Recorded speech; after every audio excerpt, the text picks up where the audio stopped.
Cancer du sein, focus sur l'autopalpation. L'autopalpation est une méthode peu répandue en France. Pourtant, c'est un geste qui peut sauver. Le docteur Nazrine Calais, gynécologue à l'Institut Curie, livre quelques conseils pour réaliser cet auto-examen. Les jeunes femmes scandinaves sont éduquées à pratiquer l'autopalpation de leur poitrine dès leur puberté, ce qui leur permet d'être actrices de leur santé. C'est pour cela que le taux de dépistage des cancers du sein à un stade précoce est beaucoup plus élevé dans ces pays.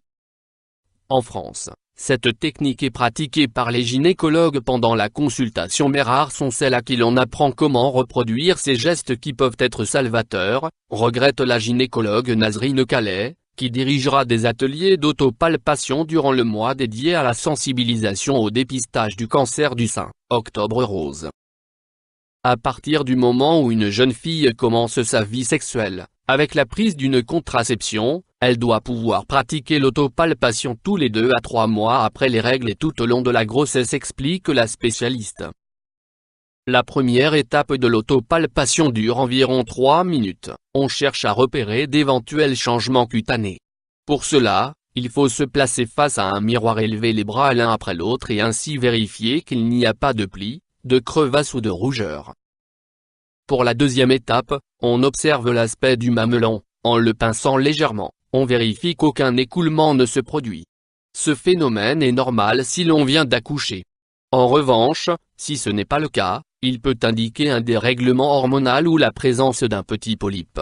Il faudra alors prendre un rendez-vous chez le gynécologue. Attention, si le mamelon a un aspect eczémateux, rouge et qui gratte, cela pourrait être la maladie de Paget, forme de cancer qui touche les femmes âgées entre 50 et 70 ans. Troisième étape, la palpation. C'est un geste simple mais qui demande de la précision.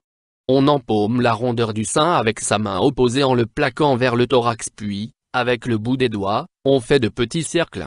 Il est normal de sentir des boules qui composent le tissu mammaire et doivent se ressentir de manière homogène. Si l'on sent une boule dure indolore, un peu fixe, il ne faut pas hésiter à consulter, conseille la gynécologue. Le cancer du sein ne se limite pas à la partie de la glande mammaire, mais peut se loger sous le bras, au niveau de l'aisselle ou au-dessus de la poitrine vers la clavicule, ajoute le docteur Calais.